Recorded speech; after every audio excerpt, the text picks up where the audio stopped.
Perdón por el ajetreo tecnológico de pasar en Facebook, en vivo, toda esta historia, que hay que traducirlo a los tres canales de Facebook y se graba en vivo, se edita y se manda al repositorio del canal de YouTube de la Comuna de la Palabra, en el cual, por cierto, ya estuvo alguna ocasión la doctora Ivonne hablando del Power Girl, algo, o el Girl Power, como prefieran el orden. Las chicas poderosas, quiero creer, porque hay muchas chicas. Me acuerdo cuando empezábamos esto por allá por los setentas, ochentas. Éramos puro varón. Había mujeres, estaba Feggy Ostrowski, por ejemplo. Julieta Eres todavía iba regresando. Feggy iba llegando también, pero era más onda de varones. Hasta me llegó a dar una sola clase Jacobo Greenberg, psicofisiología de la memoria, y desapareció. Después que desapareció, me empezó a dar clases, ahorita me acuerdo de su nombre, psicofisiología de la memoria.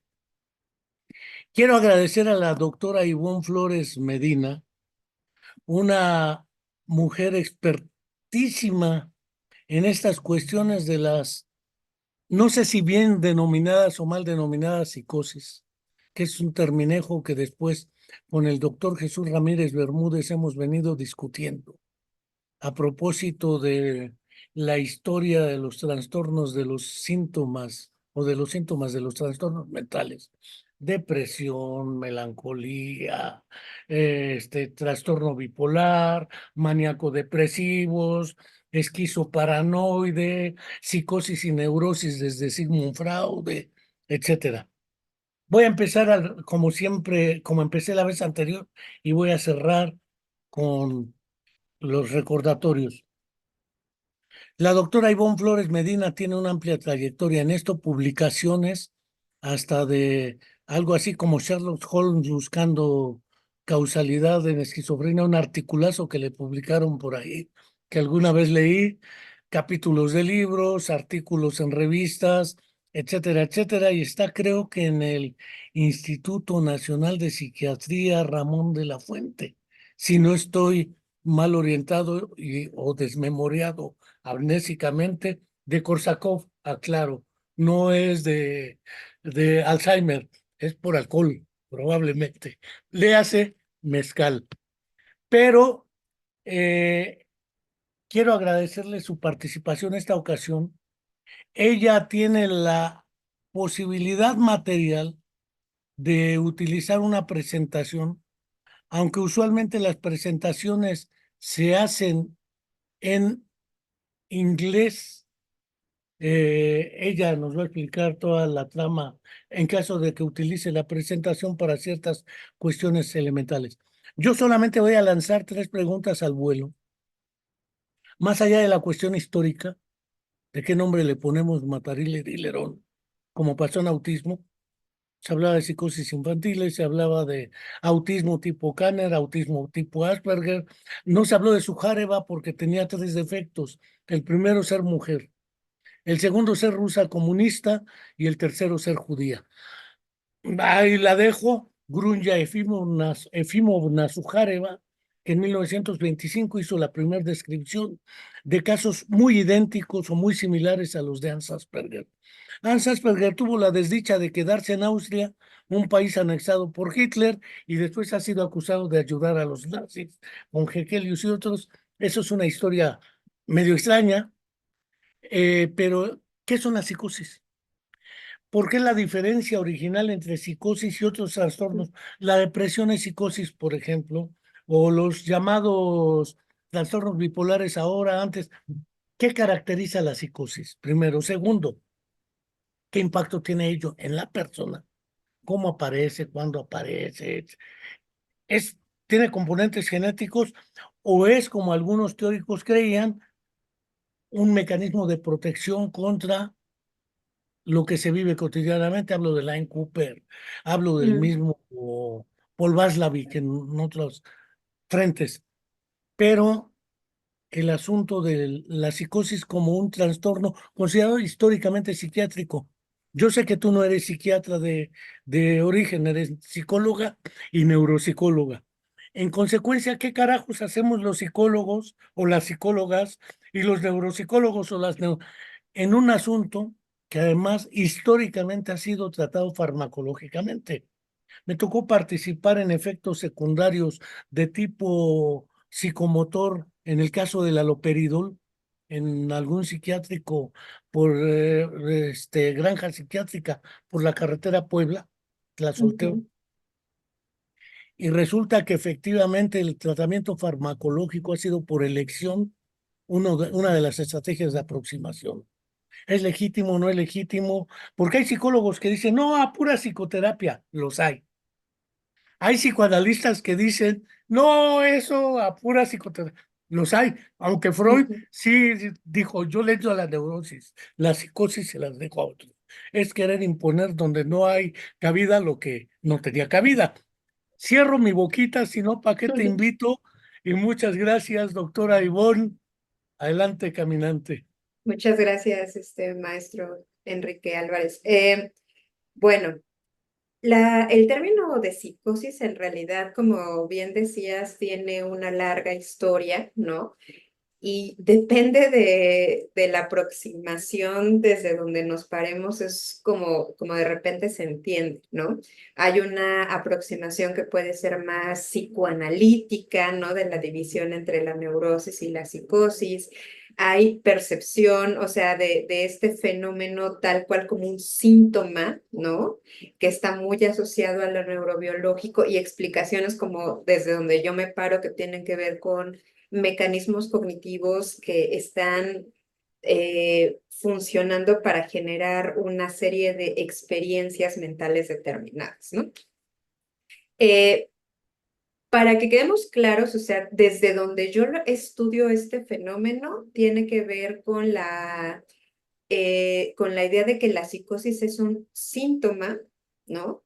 Que se caracteriza de repente por tener algunos componentes como estas ideas que son fijas, que son como resistentes a las pruebas, que tienen una importante componente sobre la conducta de los sujetos, ¿no? Y que tienen esta característica de que se viven con una gran convicción, que eso se le ha llamado delirio, ¿no? Y dentro de la psicosis, la otra parte tiene que ver con estas percepciones en ausencia de un estímulo que esté en el contexto, pero que se viven como si estuvieran ahí, que otras personas no son capaces de percibir, a lo que se le ha llamado alucinaciones. Eh, Dime. Una pregunta ahí porque eh, acabas de utilizar tres términos que son el coco de la neuropsiquiatría, de la psiquiatría, de la neurología, etcétera. Hasta ahora he visto que los conceptos de alucinación, tal como Ujú, lo definió Esquirol, percepción sin objeto perceptible, lo mandaron a trastornos de la percepción. ujú, Pero entrando un poco con ciegos, congénitos o sordos congénitos, yo pensaría que un sordo congénito nunca escucharía voces. ujú, Luego ujú, entonces no alucinaría voces, pero han reportado Sachs y otros que lo que refiere el paciente son manos, cuando son usuarios de la lengua de señas, ujú, cuando ujú, pues no. ujú, El punto es efectivamente el delirio también. Ya lo- Fernando del Paso en lo que es un excelente trabajo para mi gusto narra en dos partes la historia de Benito Juárez y Maximiliano y del otro lado el delirio de Carlota. En la ujú. mitad del libro es el delirio de Carlota, la esposa de Sí, Maximiliano. sí, sí. Creo que esa y la película Hombre mirando al sudeste de Liceo Subiela, con el paciente que aparece en el hospital, Rantes, tiene delirios que yo pensaría son trastornos del pensamiento o de la percepción, aunque tengan que ver mecanismos, pero porque si el sordo nunca oyó, ¿cómo maneja la cuestión lingüística simbólica? Ujú, Creo que tú mejor que yo le entiendes a esas lides, porque el delirio y la alucinación son parte del cuadro psicótico o esquizofrénico. Exactamente. No sé si la No. esquizofrenia es una psicosis o es otra, está dentro del trastorno o del espectro, vamos, pero Ujú. me caigo nuevamente.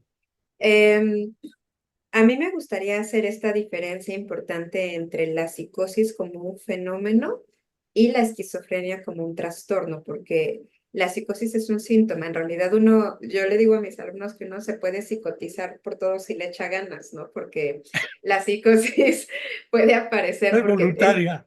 ajá, no, pero la psicosis puede aparecer porque hay un trastorno del neurodesarrollo que quiere decir que la manera en la que vienen cableados ciertos cerebros son más vulnerables a tener este tipo de manifestaciones.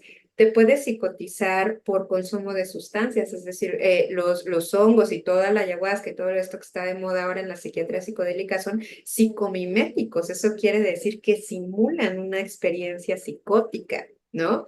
Te puedes psicotizar cuando dejas de consumir drogas, ¿no? También cuando dejas de consumir alcohol, puedes experimentar psicosis, por ejemplo, en otros cuadros como las encefalitis, puedes tener psicosis, o hay personas, por ejemplo, adultos mayores que llegan a tener infecciones de las vías urinarias y empiezan a presentar este tipo de manifestaciones, delirios, alucinaciones, que pues esa es otra entidad nosológica, pero y también, por ejemplo, aparecen estos cuadros a los que se les denominan micropsicóticos en otras condiciones como los trastornos de personalidad. Es decir, todos, si tienes una infección cerebral, si tienes un traumatismo craneoencefálico, si tienes una infección cerebral, si tienes un trastorno del neurodesarrollo, si consumes Encefalitis, sí, sí, drogas, sí.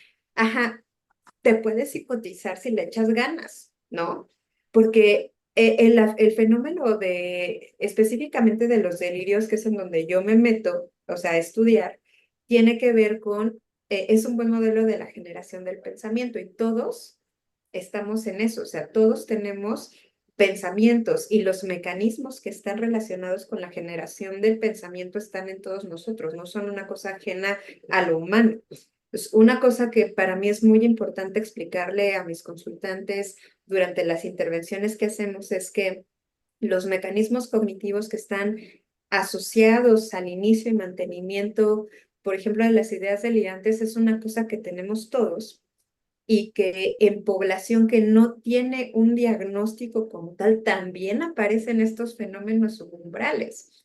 El ejemplo que yo les pongo a veces es, hay una gran cantidad de personas que de repente teniendo el celular apagado o sin pila o lo que sea o en silencio, tenemos la sensación de que está vibrando. Eso es una alucinación, es una percepción de algo que está pasando sin que esté pasando realmente eso. Hay personas de repente cuando estamos como muy ansiosas de que llegue alguien a la casa, escuchamos que suena el timbre y nunca sucedió. Esa es una percepción sin objeto.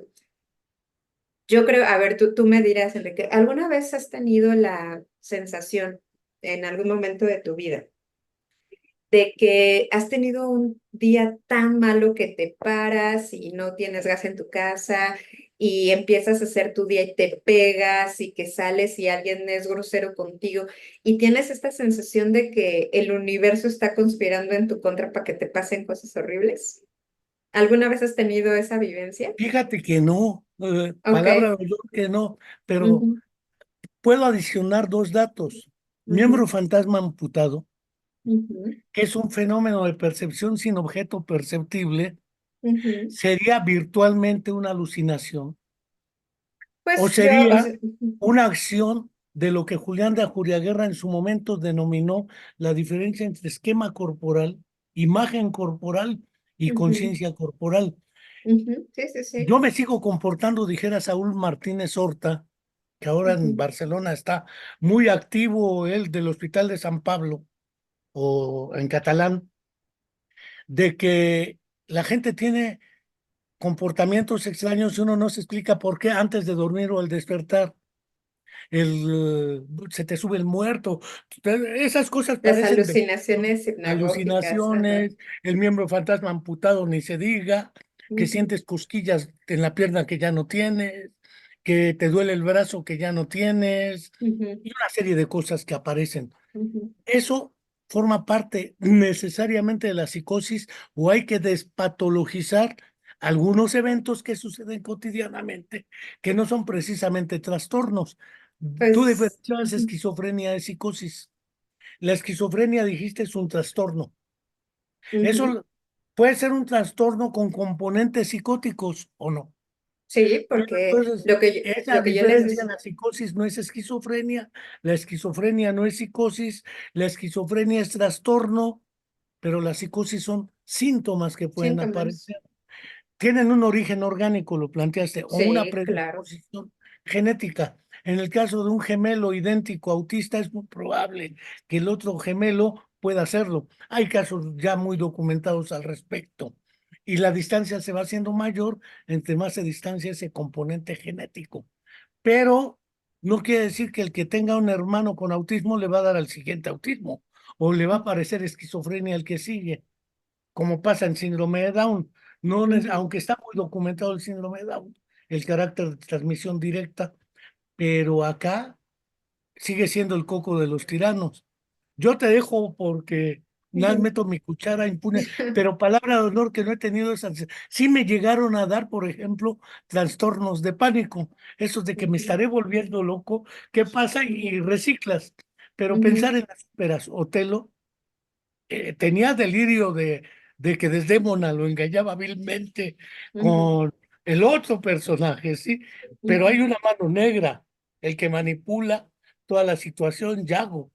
Entonces, ¿en qué casos sí conviene hablar de trastorno o hablar de un fenómeno neuropsico o esquizopatológico? ¿Y en qué casos hay que despatologizar el asunto? Las sensaciones de que vibra el celular y eso no es patológico, porque si no la gente se pone el saco y No, no no lo es sé, yo me patológico. O callo. sea, mi punto es que todos tenemos, tengamos o no un trastorno, todos tenemos los mismos elementos que contribuyen a la generación de una percepción, de un pensamiento, de una emoción. Es decir, aunque pueda haber neurodivergencias, nuestro cerebro como especie tiene algunas cosas que son muy regulares, ¿no? Para la generación del fenómeno cognitivo. Y los delirios son ideas. Todos estamos cableados para generar una serie de ideas. Por ejemplo, las creencias son una idea, ¿no? Y también la mayoría de nosotros, o sea, tenemos como muchos elementos que nos permiten generar una representación de algo que está allá afuera, aquí adentro, a través de los sentidos, que esa es la percepción de la modalidad que quieras, visual, auditiva, táctil, olfativa, gustativa, porque las alucinaciones no solo tienen que ver con algo que veo o escucho, también hay alucinaciones táctiles. También hay alucinaciones gustativas, es decir, tiene que ver con una percepción. Y nosotros, la gran mayoría, o incluso como tú dices, no sé, hay personas que son, tienen sordera congénita o tienen una ceguera congénita y tienen otros mecanismos perceptuales por los cuales hacen una representación del mundo aquí adentro, porque eso sí lo tenemos todos, ¿no? Y entonces, estos fenómenos que se van, que todos somos sensibles a experimentar, se pueden ir alejando de la norma en términos de la frecuencia y la intensidad con la que se presentan y el nivel de disfunción que generan, que ahí es cuando nosotros ya estamos hablando más en el terreno de lo patológico, ¿no? Todos tenemos creencias, todos tenemos ideas. Y nuestras ideas pueden irse modificando conforme vamos agregando información, ¿no? Pero una característica muy interesante de las ideas delirantes es que uno no se retroalimenta. Y a pesar de tener la evidencia de que tal vez las cosas no están funcionando como yo creo, existe esta dificultad para incorporar información, ¿no?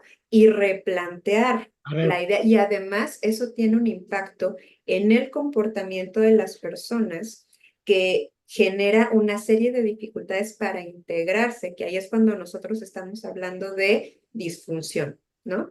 No se da cuenta no se da cuenta que la estructura de su pensamiento o representación no se corresponde con lo real. En Ujú, consecuencia, es como el fenómeno de la de teoría de la mente.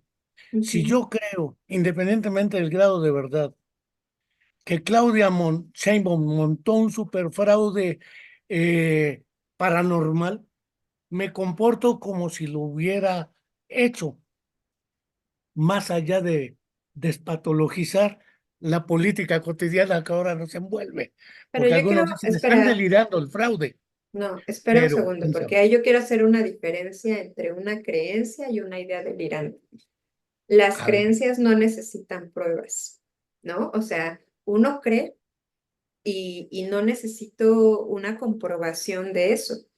Pero las ideas delirantes, sí hay una búsqueda constante de información que esté de acuerdo con lo que yo estoy planteando y además omito o descarto cualquier otra prueba que vaya en contra de mi propio pensamiento y además lo actúo, que ese es, a eso le llamamos esta certeza delirante, que es yo estoy haciéndome de evidencia para saber que esto que estoy pensando sí es así y descarto la evidencia que va en contra de esto. Cuando tú me dices, ¿se dan cuenta o no se dan cuenta? ¿Se dan cuenta de que su pensamiento es distinto a los demás? Por supuesto que sí. Pero justo en los estudios en los que yo me involucro actualmente, ahora estudio una cosa que es el fenómeno metacognitivo, que son esta serie de habilidades que a nosotros nos sirven para monitorear nuestros propios pensamientos y para monitorear que es la derivación que estoy haciendo, ¿tiene sentido con la evidencia o no? ¿Las derivaciones que estoy haciendo son parciales o me falta información? Y también tiene que ver, por ejemplo, con cómo nos percibimos a nosotros mismos como falibles o infalibles, ¿no? O sea, en la percepción que estamos haciendo de nuestros procesos. Entonces, ¿pueden observar que su pensamiento es distinto al de otros? Claro que sí, porque además, habitualmente cuando empiezan a aparecer estas ideas, hay una confrontación continua con las personas que están tratando de mostrar que no es así. Y habitualmente esta confrontación continua no funciona porque existen estos mecanismos metacognitivos que generan esta dificultad en el sujeto para integrar información diferente, ¿no? Que esos son los sesgos. Los sesgos de descartar la información que va en contra de mi idea no me permite retroalimentarme. Los sesgos digamos, como de buscar información en una sola fuente que nutra mi idea también es un mecanismo que limita el hecho de que yo pueda modificar esto que estoy planteando. Y la dificultad para yo monitorear mi pensamiento de quizás esto no es muy compatible con todo lo demás y de quizás yo puedo estarme equivocando, esa dificultad para monitorear el pensamiento, nosotros pensamos que es uno de los golpes cognitivos que está asociado a la presencia y al mantenimiento de los delirios. Entonces, en la intervención, porque cuando preguntas así de, ¿y qué hacen los psicólogos y los neuropsicólogos metidos en este tema? Bueno, pues lo que hacemos es hacer una serie de intervenciones que tienen que ver con no confrontar la idea delirante, sino decirle al sujeto, vamos a revisar cómo estamos llegando a distintas conclusiones. Vamos a revisar los mecanismos cognitivos que estamos utilizando para llegar a ciertas ideas y entonces empiezan a aparecer cosas fascinantes. Por ejemplo, esta tendencia de los sujetos que han experimentado estos síntomas, estos delirios, que es la tendencia a ocupar un pequeño fragmento de información y con ese pequeño fragmento de información generar toda una teoría. Eso se llama salto a conclusiones, que es, tengo un fragmento chiquito de información y entonces hago una aseveración y además con mucha convicción. En ese sentido, a lo mejor aquí sí convendría que les pusiera un ejemplo de, pues, cómo va eso, ¿no? Entonces, voy a poner una diapositiva que justamente tiene que ver con este salto a conclusión. Voy a compartir la pantalla un segundo. Entonces, este es un ejemplo que está bueno. Mira. ¿Tú qué ves aquí, Enrique? ¿Tú crees que esto es un puente, una balsa, unos rieles de tren, una bandera, una pila de madera o un pincel? De elección, elijo el pincel. Ok. Del 0 al 100, siendo 0 nada seguro y 100 completamente seguro, ¿qué tan seguro estás de que es un pincel? Pues como un 90% si le pongo los hilitos del pincel. No, pero solamente con esta información, del 0 al 100, ¿qué tan seguro estarías de que es un pincel? Pues prácticamente estoy seguro un 100%. Ok, te voy a dar más información.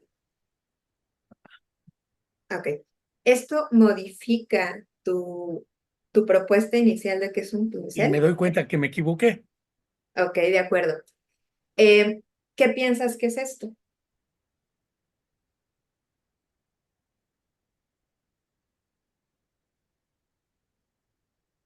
Un peine, aunque no aparece en la elección, Ok, del 0 al 100, ¿qué tan seguro estás de que esto es un peine? otro 100. Ok, Ah, es un ¿qué puente. piensas? Ok, del 0 al 100, ¿qué tan seguro estás de que esto es un Un puente? 100. Ok, Bueno, ya es una balsa. ok, de acuerdo. Si Sí, yo te doy más información, lo voy que variando la decisión. tienes que ir modificando, ¿no? O sea, la aseveración que haces, porque en la medida en la que la información ingresa, nosotros vamos comparando nuestros juicios sobre lo que está sucediendo con la información actual. Y esa capacidad de ingresar la información actual para modificar, uno, nuestra certeza, es un mecanismo importante, ¿no? Una de las cosas que ocurre o sea, o que es muy notable es, por ejemplo, esta tendencia a tener muy poquita información y hacer aseveraciones contundentes, ¿no? Y el otro paso es, yo puedo retroalimentarme de la información novedosa que estoy teniendo para modificar, ¿no? Esta aseveración que estoy haciendo. Y esto es un poco mi punto. Todos hacemos esto. Todos Menos ellos. agarran. No, ellos también lo hacen, solo que ellos más frecuentemente brincan a una conclusión con muy poquita información y a veces tienen dificultades para retroalimentarse con la información nueva. Es decir, la información entra, pero la descalifico. Opción uno. Exactamente, ¿no? Dos, Exactamente. el proceso de percepción es un proceso selectivo, indudablemente, lo mismo que el de la atención. Ujú, ujú. Excluyo e incluyo en función de lo que espero. Digámoslo así, el cerebro Exactamente, sí, anticipa. sí, sí, sí, sí, sí, sí, así es. Ellos tienen dificultades para manejar esos procesos cognitivos y además no se dan cuenta que tienen esas dificultades. En Exactamente, consecuencia, se comportan como si, pasa como si. como en la creencia, yo creo X, creo que cierta persona me miró feo. No Ujú, importa si me miró feo o no, yo lo interpreto así. Y además me comporto como si me hubiera mirado con ganas de insultarme. En sí. consecuencia, yo digo, me pongo a la defensiva. Es decir, el Ujú, comportamiento y la conclusión a la que llego da un salto, lo que se llama falacia, o ujú. más concretamente un sofisma. De una premisa falsa o incompleta, llego a una conclusión verdadera, inamovible. Y más no proceso. Ahí me quedo. Ese Ajá. sería el caso. Sí, o sea, esos son como un poco los componentes justo que nosotros planteamos que están en la psicosis, que es, hay una teoría que se llama la teoría de los dos golpes, ¿no? Que es la que, desde mi punto de vista, tiene como mucho sustento. Y en esta teoría de los dos golpes para la generación de los delirios, el primer golpe es un golpe al que le denominamos neurocognitivo, porque es el sujeto tiene una percepción ligeramente distinta o a lo que la mayoría de los demás percibimos, ¿no? Por ejemplo, esto que estabas diciendo, ¿no? Que es, yo percibo que alguien está mirando de cierta manera. Y ese es como un primer golpe, que es una percepción que puede ser un poco distinto a los demás. Y el segundo golpe es cuando nosotros tenemos que hacer esta como verificación de nuestro pensamiento, que es, si me está viendo feo a mí, o sea, es donde te entra la duda de, este primer pensamiento que tuve, sí se acomoda con todos los elementos. Por ejemplo, alguien podría estar mirando así, pero ¿qué tal que no estás viendo que le está cayendo el sol en la cara? O qué tal que no te estás dando cuenta de eso, ¿no? O que a lo mejor trae, no sé, como un yeso y que viene así y que se viene agarrando el brazo. Si tú ves a alguien que está haciendo así y estás viendo que le está cayendo el sol en la cara, ¿qué interpretarías de eso? Que Que le se está molesta el sol, protegiendo del sol. que le molesta el sol. Si tú ves que alguien viene así y se está agarrando el brazo y integras esta información, a lo mejor lo que entiendes es que algo le está doliendo, O me quiere ¿no? golpear. Esa podría Se ser viene una, para pero golpearme. Sí, esa podría, pero si tú bien, intimidarte. y si se viene sobando el brazo y está así, y además se voltea contigo, pero se voltea con los demás y se sigue sobando el brazo, es, a lo mejor no es conmigo, ¿no? Es con el Si brazo. ajá, a lo mejor es con el brazo, ¿no? Que algo le duele. O sea, si viene así y de repente saca el celular y empieza a escribir súper rápido, a lo mejor lo que uno podría interpretar es está peleando con alguien por el celular, ¿no?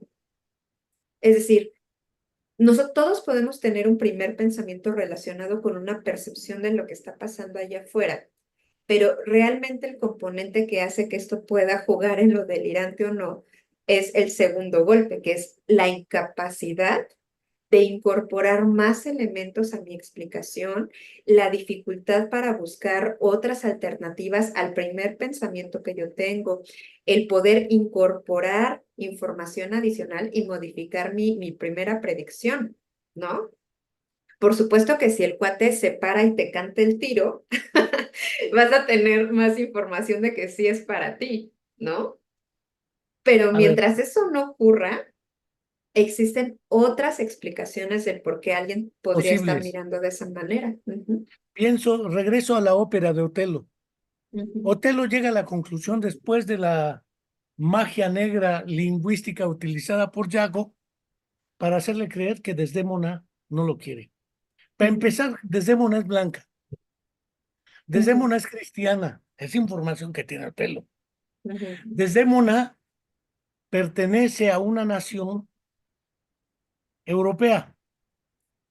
Otelo es negro, ujú, es musulmán y está colocado en otra región. Por circunstancias, llega a ser un gran jefe militar. Con esa información que tiene, concluye y le han metido en la cabeza de que cómo lo van a querer, en realidad lo engaña con el otro. Concluye y la ujú, mata. Después se ujú, da cuenta que no, mata al otro. ujú, Después le entra la culpa y ¡pum! Se da cuello a sí mismo. Fenómenos de esos más allá llegan a ujú, ocurrir, indudablemente. La violencia no estructural que nos agobia, pero parte de cierta violencia tiene ese fondo sustancial de estructuración del pensamiento. Ahora ujú. voy a dar un triple salto de la muerte sin red. El paciente, además de ir contigo, va con un psiquiatra que conocemos o Claro. no conocemos y le Ujú, receta aloperidol. Y como ujú, sabemos que el aloperidol le va a dar un efecto parkinsónico menor o no, le mete ujú, un antiparkinsónico o un tranquilizante motor, lo voy a utilizar. Y si tiene ansiedad, pues, de una vez le mete un ansiolítico. ¿Qué tanta? Porque el impacto es del fármaco en la estructura del pensamiento. porque ujú, no hay una correlación positiva o una evidencia de que tal fármaco mejora la estructura del pensamiento, reduce el delirio, reduce la alucinación. Una cosa es que lo apague y otra cosa es que no, que desaparezca el delirio, por así decirlo. ujú, No, ujú, no nos vamos a meter al terreno de si sí farmacología o no. En ujú, realidad, lleva un trabajo combinado entre psicoterapia o ujú, neuropsicología, lo que haces tú, que ujú, también hace intervención neuropsicológica más allá de la propia psicoterapia y la orientación con la familia. Porque quien se ujú, lleva las broncas es ese paciente a veces se vuelve un discapacitado secundario y va a ujú, tener un cuidador primario. Usualmente es una mujer. Esto es un problema que después se puede analizar también. ¿Por qué la mujer y no otro hombre? Pero eso es parte de la otra historia de la división de géneros. Pero no ujú. solo eso, la esposa, la hermana, la hija, la mamá, la abuelita, etcétera. Y ese cuidador primario también necesita cuidado, si no va a reventar. Además, no es fácil manejar una persona con delirios y esto. ¿Qué Ujú. podemos hacer ahí? Desde tu área, porque no haces todo, no haces No, psicoterapia, no haces farmacoterapia, no haces no, el diagnóstico psiquiátrico, se trabaja, voy a decirlo así, interdisciplinariamente, pero más que interdisciplinariamente, en equipos de diversos profesionales. No sí, hay sí, de sí, otra. no hay Un de otra. psicólogo solito puede, un neuropsicólogo, un psiquiatra solito puede. Por A eso ver, preguntaba, ¿qué hacemos ahí? déjame ir como fraccionando la respuesta a eso. Em, Regresando otra vez a lo que estábamos hablando acerca de la psicosis como un síntoma, eh, cuando hay psicosis, eso nos lo dijo un profesor de acá, es como tener fiebre de 40. Es una emergencia médica. La psicosis se tiene que atender porque además no sabemos cuál es la etiología, como les decía hace un momento. Uno se puede psicotizar por un montón de cosas. Entonces, Inhalables, por ejemplo. ajá, sí, exactamente. Entonces, una parte muy importante es que entender que el hecho de que estén estas ideas que influyen en la funcionalidad que una persona esté experimentando estas alucinaciones, involucra que el cerebro está on fire. Y esto es una emergencia ¿Cómo médica. dijiste? On fire, o sea, está como, se está Se le quemando fue el a las cerebro, ¿no? cámaras, se le fue al Ajá. bulto el cerebro. Es una emergencia médica. Sí, Y si nosotros no tenemos el cuidado de llevar al consultante cuando está sufriendo el cerebro, ocurren muchas cosas muy desafortunadas por el estigma que es, se retrasa el tratamiento. Y si tú tienes el cerebro con una fiebre de 40 y lo tienes sin tratamiento, ¿qué se les ocurre que puede suceder? Pues que se apaga, ¿no? Se va a apagar porque es una emergencia médica. Ahora, cuando tú vas a una emergencia médica, no llegas primero con el terapeuta. Si tú te truenas una pierna, no llegas primero con el terapeuta, llegas con quien te va a arreglar la pierna. Cuando llegan a los servicios de urgencias o de emergencias, lo primero que van a tratar de hacer es bajar el síntoma y explorar cuál es la etiología del síntoma. ¿De dónde viene esto? Es intoxicación, es encefalitis, es una infección, son drogas, es una condición psicótica primaria, ¿no? Que es esquizofrenia, trastorno del neurodesarrollo. O sea, tenemos que empezar a investigar la etiología. Y digo tenemos, porque una parte, por ejemplo, en mi trabajo, yo no lo recibo, ¿no? Pueden ellos llegar a urgencias, entran llegan por con un médico, urgencias. llegan con un médico psiquiatra y a mí me toca la parte de evaluación neurocognitiva, que es muchas veces de lo que va mi chamba, es, no nos quedan claros o sea, está la psicosis, hay otra serie de síntomas, pero el perfil cognitivo, conductual, emocional, ¿a qué se podría parecer más? Porque esa es la chamba que nos toca a nosotros. Nosotros somos los expertos en la evaluación de la cognición y Es somos los decir, que están más en el integramos. diagnóstico. Ajá, o sea, y integramos como los fenómenos cognitivos con la conducta. Pues a mí habitualmente me refieren los consultantes para decir, a ver, su perfil cognitivo y los comportamientos que está teniendo y la manera en la que está integrando como el fenómeno emocional, ¿para dónde va más? qué particularidades de la cognición hay para que tú puedas decir, esto más bien parece una depresión psicótica, parece un trastorno del neurodesarrollo, entiéndase, discapacidad intelectual, trastorno del espectro del autismo o esquizofrenia, porque es un trastorno del neurodesarrollo, ¿no? Es decir, si hay esquizofrenia infantil.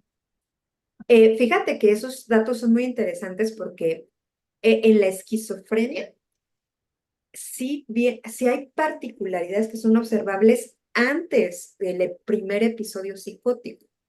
Hay características cognitivas que uno puede identificar, por ejemplo, las fallas en la cognición social, ¿no?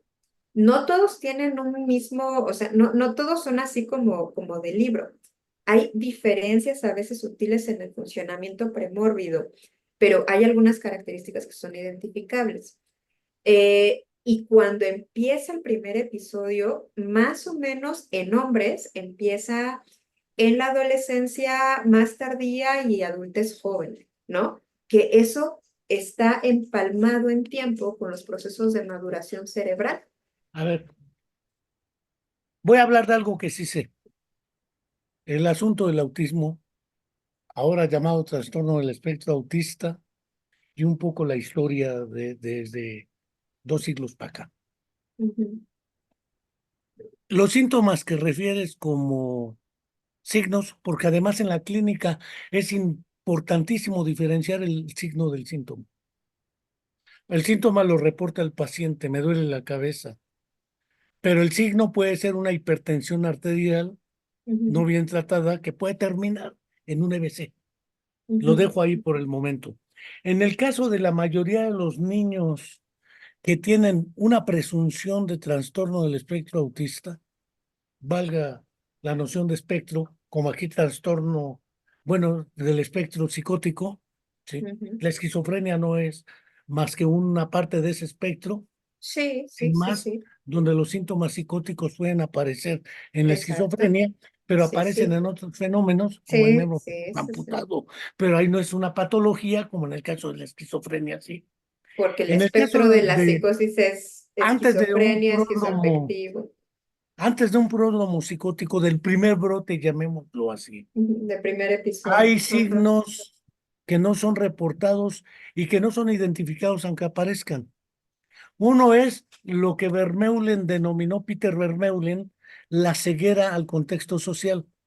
Ya después se demostró por autistas que no hay tal ceguera. Sí ven, lo que pasa es que no quieren que exista lo que ven. Eso es otro asunto que ya se reportaba con algunos Asperger sobre todo. Pero el asunto de la ceguera o la miopía, por llamarle de un modo, o la incapacidad para reconocer los contextos del comportamiento, el personaje de la película Una mente brillante, Jonas, no entiende los contextos de las relaciones hombre-mujer. Y Ujú, salía con sus primeras aproximaciones fueron aristotélicas. Las relaciones empiezan con un diálogo como este y terminan en la cama, intercambiando flujos. Si nos evitamos la premisa, te invito a intercambiar flujos. La chica le dice que no, aunque hubiera querido, eso ya es irrelevante. El ujú, formato, decía Bakhtin, la forma de decir las cosas también es importante. Y eso depende del contexto. ¿A quién va dirigido el mensaje? ¿Quién lo manda? ¿En qué circunstancias? ¿Con qué propósitos? Toda esa historia aparece como ceguera al contexto, según Vermeulen. Pero puede ser ujú, una miopía al contexto. Ven algunas cosas, pero no otras. Fuera ujú, de ese asunto, pueden aparecer y eso es lo que he visto en psiquiatría infantil, eso lo platiqué con un paidopsiquiatra de Monterrey, que debes conocer, famoso paidopsiquiatra, así aparece en X, antes ok. Twitter, sí, el paido. Lo Ujú, tuve también en el programa. Algunos paidopsiquiatras luego dicen psicosis infantil porque son los signos que pueden aparecer antes de un pródromo, pero a lo mejor nunca le aparece el pródromo. ujú, Es como cuando con un electro diagnosticabas epilepsia, tratabas la epilepsia, pero el paciente nunca tuvo convulsiones. Y tratabas una epilepsia de tónico-clónica, con crisis tónico. ¿Cómo evitar esa patologización de ciertos trastornos o síntomas o signos diferenciados? Yo no creo que hasta la adolescencia o la adultez, en el caso de algunos signos Mm. del autismo, pero ahorita que lo refieres, sí es probable, porque tampoco uno es ciego a ello, de que no se hayan dado cuenta desde antes o no lo hayan considerado relevante ese tipo de Ujú. signos. Bueno, a ver, Quedan, hay varias cosas que se quedaron sí, porque no acabé de decirlo de lo previo. O sea, perdón, nada más, dime. antes de pasarme a esta etapa de ultra alto riesgo, que es en realidad como se denomina ahora, eh, un poco con los medicamentos, porque sí no quiero que se quede eso como sin aterrizar, es el tratamiento antipsicótico lo que hace es ayudar al sistema cerebral. O sea, ahí ya no hay solo aloperidol, porque sí entiendo la Claro, preocupación de que hay más. eso generaba muchos síntomas motores importantes. Eh, los tratamientos antipsicóticos hay de primera y segunda generación, que su diferencia tiene que ver con los receptores a los que le pegan, ¿no? Que primordialmente, o sea, la teoría más conocida es la teoría dopaminérgica, pero ahora sabemos por los medicamentos de segunda generación o llamados atípicos, que hay una serie de neurotransmisores, glutamato, GABA, serotonina, ¿ver? Que están involucrados en la expresión de lo que nosotros conductualmente estamos viendo. Los antipsicóticos, como dice su nombre, tienen la función de disminuir la intensidad o la frecuencia de la aparición de estos fenómenos de los que hemos estado Pero hablando, no que los son quita. los delirios y las alucinaciones. Existen casos en donde con el tratamiento cesan las alucinaciones o esta idea se queda como referida como yo antes pensaba esto, pero ahora me doy cuenta de que no es así. Desde mi perspectiva, o sea, un poco lo que hace el medicamento es que lo que permite cierta flexibilidad en los mecanismos cognitivos que permiten la aparición de la duda, que es esto que estoy experimentando, si es así, porque un poco lo que yo les hablaba era de la convicción. Las dificultades que hay con las ideas delirantes es que hay una convicción completa que es inamovible. La duda es una cosa sana, o sea, la duda es otro nombre del rigor en el pensamiento, ¿no? Necesitamos dudar de ciertas cosas para buscar más información, para retroalimentar nuestra base de datos, es decir, y cuando no aparece la duda, eso es patológico. Y también cuando aparece la duda patológica, que no hay certeza de nada, ese es el otro espectro de las alteraciones que es el trastorno obsesivo compulsivo. Los antipsicóticos lo que permiten es disminuir la intensidad y la frecuencia de la aparición de los fenómenos, pero sí hay una modificación en la cognición del sujeto, que es aparece la duda. Y cuando aparece la duda de que esto que estoy pensando o esto que estoy percibiendo a lo mejor no es tal cual como yo lo estoy viendo, la intervención metacognitiva es súper útil, porque entonces el sujeto está con mucha disposición a cuestionar cómo estoy llegando a ciertas conclusiones, incluidas estas ideas, incluidas estas percepciones. Entonces, es decir, hace un cerebro más flexible a la entrada de la información y al monitoreo del proceso del pensamiento. Esto, cuando un paciente no tiene tratamiento, es muy complicado de hacer. Yo no necesito que los pacientes que entran a mi grupo de intervención estén asintomáticos, porque hay síntomas que son persistentes y residuales y que no necesariamente se van a quitar. Pero en realidad a mí no me interesa que se quite o no, me interesa que no disfuncione. Me interesa que la idea no le secuestre todo el comportamiento y entonces ya no pueda convivir con la familia, no puede ir a la escuela, no puede ir a trabajar, no puede ir a un evento social, porque la idea o estas percepciones están ahí continuamente interrumpiendo la participación en la vida. A mí lo que me interesa con el A ver, tratamiento si es lo que digo en un aforismo, el propósito no es quitar los delirios y las alucinaciones, sino que tenga la posibilidad, como en la película de Jonas, que fue un caso real por lo demás, el premio Nobel de de matemáticas, matemáticas. él seguía teniendo los delirios, pero él ya Ujú. sabía que eran delirios y entonces trataba de manejarlos y seguía realizando su actividad cotidiana. De eso Y se trata eso, la de intervención. eso se trata, de eso se trata. Se trata de que las personas podamos participar en la vida. Esa es la máxima de la rehabilitación.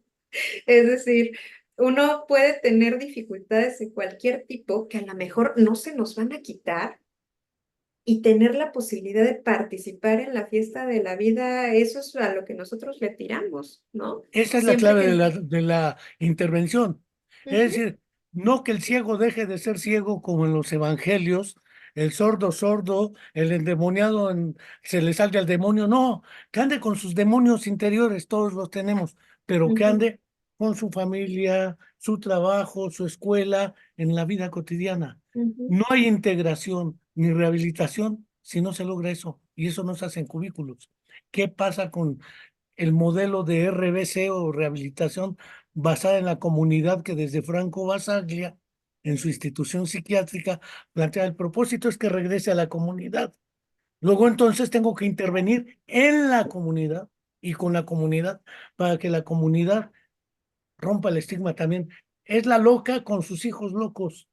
ujú. Es el loco de la loca que se casó con él. Toda Ujú. esa cuestión está fuera de Ok, tu consultorio o de tu espacio de sí, trabajo, sí, pero no de tu propósito del trabajo. mi nivel de acción implica contribuir en la psicoeducación de familiares, contribuir con la psicoeducación de los pacientes para entender su condición de salud, porque una de las principales, digamos, como objetivos de la intervención, además de permitirnos como cuestionar cómo llegamos a las conclusiones y demás, es de disminuir el autoestigma.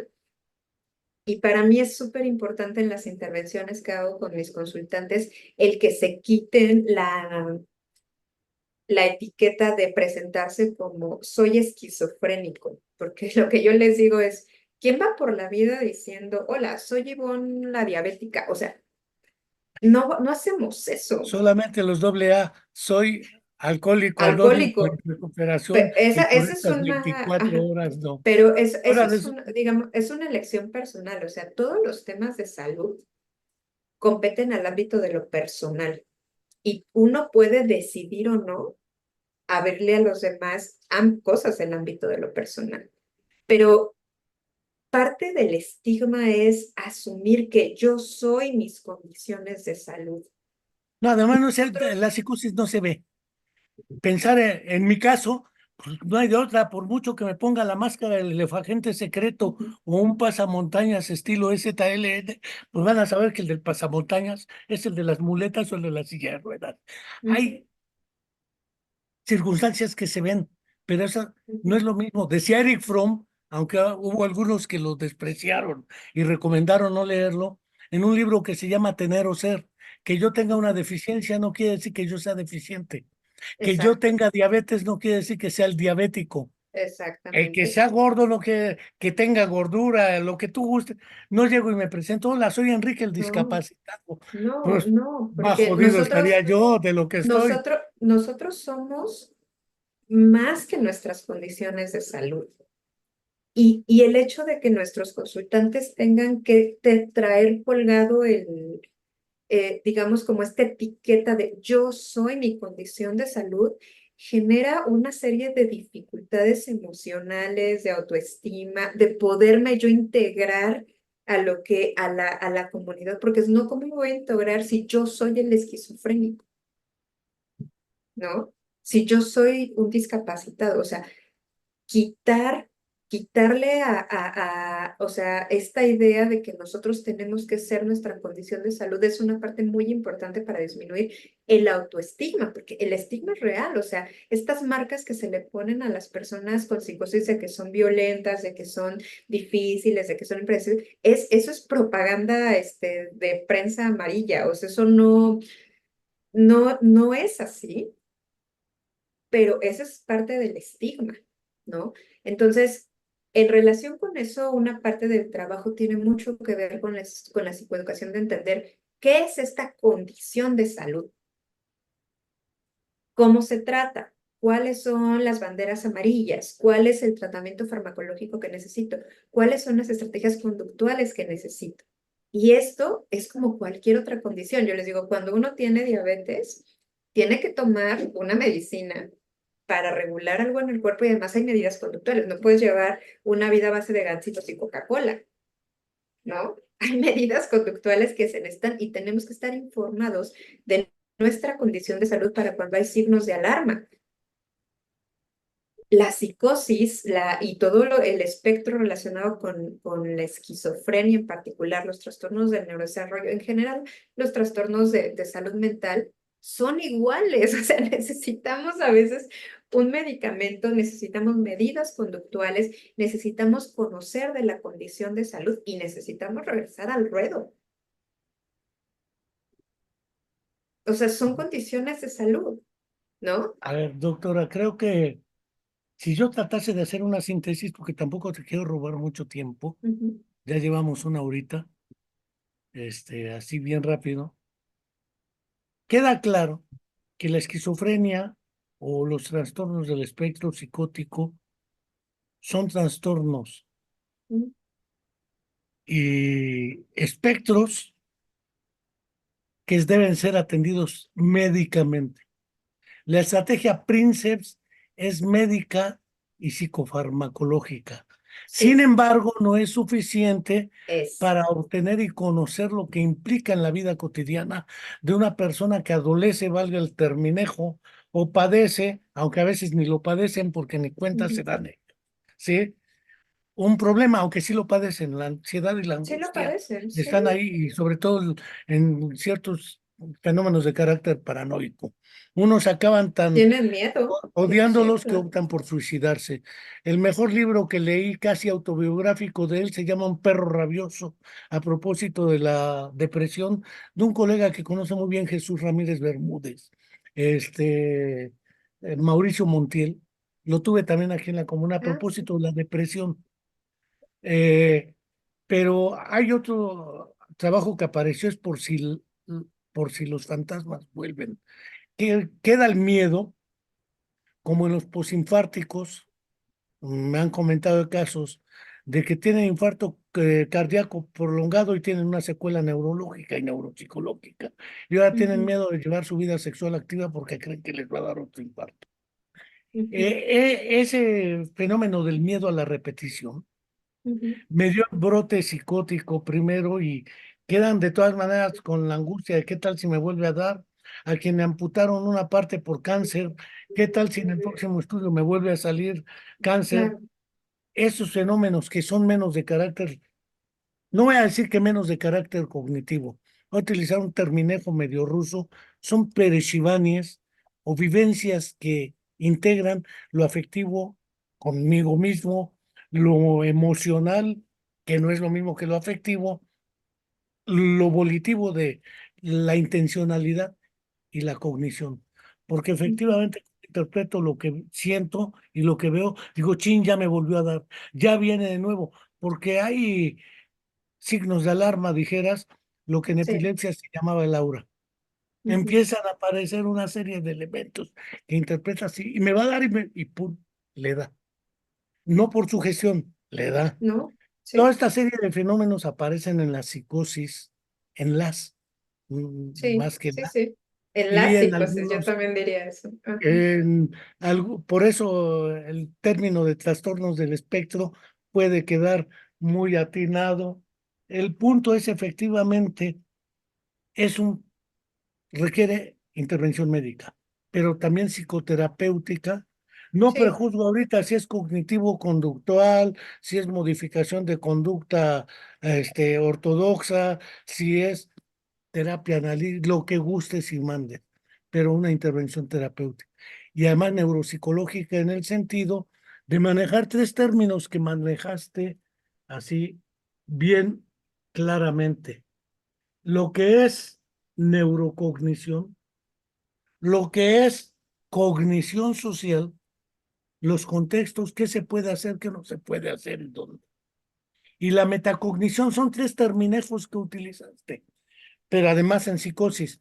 Por lo demás, no quiero dejar de recomendarles este libro de ediciones Pirámide 2024, la edición, no está muy caro, y está bien armado didácticamente. Y no dejo de agradecerte, pero no sé si quieras agregar algo, porque yo decía, hago una síntesis como de lo que dijiste, Ujú, ¿sí? ujú. Otro asunto es la comunidad, porque desde donde estás, Ah, sí, sí, sí, sí. este, Déjame hacer esa intervención. ¿qué era lo que planteaba Basaglia? Sí, sí, sí. ¿Cómo me acerco a la comunidad? Parte del trabajo también de la disminución del estigma, que es una de las cosas que generan más problema para participar, ¿no? Es qué tanta información realmente hay disponible como de una fuente confiable para que nosotros aprendamos de esto. Y entonces, yo quiero hacer aquí un homenaje al trabajo de distintos colegas, o sea, quiero hablar primero acerca del trabajo de los colegas del Sistema de Estancia Prolongada en Guadalajara, de la comunidad del Zapote, que hay un grupo de psicólogas bien guerreras que ellas hicieron su programa de El Girl rehabilitación. Power. Ajá, o sea, sí, sí, sí, o sea, y no son necesariamente neuropsicólogas, pero son psicólogas entregadas a la comunidad y ellas armaron un programa de rehabilitación muy bonito que tienen allá en el Zapote, que justo la idea final es reintegrar a una serie de pacientes que están de manera continua viviendo en el hospital, o sea, es decir, son residentes del hospital y llevaban todo un tratamiento desde habilidades de la vida cotidiana, como rehabilitación para el trabajo y tienen algunos casos maravillosos de consultantes que salieron de vivir del hospital, fueron a la comunidad, hicieron su vida y hermosamente regresaron de repente, no a vivir al hospital, sino a ayudar a otros consultantes que estaban ahí, ¿no? Y esa visión de que hay que, o sea, que la rehabilitación no termina en que se disminuya un síntoma, sino verdaderamente en participar es muy importante. Y la verdad es que, pues, yo no tuve la oportunidad de saber de este programa hasta que fui con ellos pues, a compartir un poco de las experiencias que hacíamos cada quien desde su lugar de trabajo con los pacientes que están en esta condición. Y el otro es un trabajo súper importante de la doctora Teseli, que trabaja también acá en el Instituto Nacional de Psiquiatría, que tiene una página que se llama Infopsicosis. Y es una página gratuita y es una página en donde hay un curso que tiene que ver con ayudar de manera general a que la mayoría de las personas podamos entender qué es la psicosis, cómo se trata, cuáles son los síntomas iniciales, cuáles son las banderas amarillas que uno Accesible para tendría cualquier mortal. que a cualquier, no cuesta, ¿no? Es decir, está diseñado para que en la comunidad cualquier persona pueda tener el conocimiento mínimo básico para saber qué está pasando y entonces y saber a dónde dirigirnos, que esa también es una cosa muy importante. La doctora se llama Teseli Domínguez y su programa se llama Infopsicosis. Si lo buscan ustedes así en internet lo van a encontrar.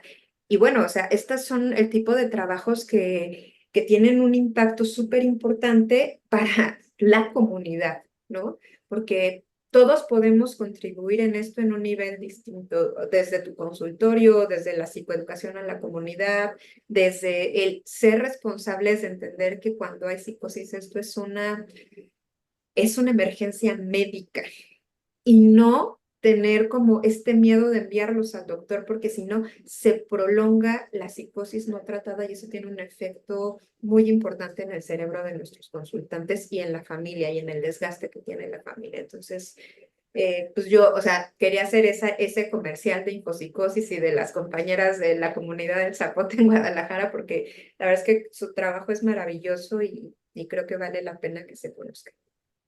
Pues recordamos la invitación que haces a buscar así en internet, infopsicosis.com a secas, y aparece en su página accesible para cualquier mortal, sin costo alguno, sin fines de lucro, Ujú, información básica y específica sobre las psicosis. correcto. Antes de agradecer tu generoso tiempo y participación, porque sé que estás copada de trabajo. Vamos, no pudiste ir a Puerto Rico, que ahorita se están divirtiendo de lo lindo allá. Quienes fueron, Sí, nosotros no. No saludos a quiero dejar Rafita. de recordar como cada semana hacemos. que ya prácticamente estamos en junio, la primera semana de junio, nos acercamos a pasos galopantes a más de una década de la desaparición forzada de los 43 jóvenes de la Escuela Normal Rural Raúl Isidro Burgos de Tixla de Guerrero, en Ayotzinapa. No tenemos la verdad histórica ni la verdad, aunque nos fue prometida en campaña hace 6 años. Y seguramente le va a quedar la tarea a la nueva primera presidenta de la República del Girl Power en dirigir este país, Claudia Sheinbaum Pardo, entregar la verdad, porque tengo la impresión de que ya el presidente saliente no lo va a hacer, y la justicia transicional a las víctimas directas e indirectas del suceso. Esperemos que la heredera presidenta sí nos entregue lo que se prometió en campaña hace más de 6 años. Mientras tanto, seguiremos cada semana recordando este suceso, aunque nos digan que ya cómo jodemos, pues si ya los mataron, ya que lo prueben primero. También tenemos a nuestra alumna Viridiana Anaí de la Facultad de Psicología de la UAM desaparecida también hace más de 10 años y no tenemos ni la verdad, ni la justicia, ni nada. Por ello le envío un fraterno saludo a su mamá, una de las madres buscadoras, Angélica Rodríguez Monroy, quien sigue esperando con los brazos abiertos a su hija Viridiana, porque viva la llevaron, viva la queremos. Mientras tanto, doctora, ha sido un placer casi patológico para mí, no como el de Otelo, No, haberte tenido en la comuna de la palabra nuevamente, hablando ahora sí de psicosis, porque antes hablamos de qué hace las las mujeres en mujeres en estos ámbitos, era neuropsicología. un asunto Ajá. más del género, pero Ujú. ahora pues ya vemos que las mujeres, hasta va a gobernar Morelos una mujer, vamos, en la Ciudad de México otra mujer, parece ser que se cuelan indefectiblemente a los lugares que les fueron negados históricamente. No nos colamos, Enrique, tomamos las posiciones que nos corresponden.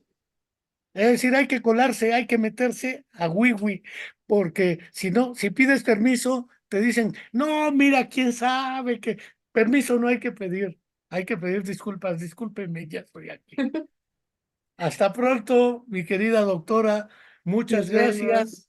seguimos en contacto y finalizamos.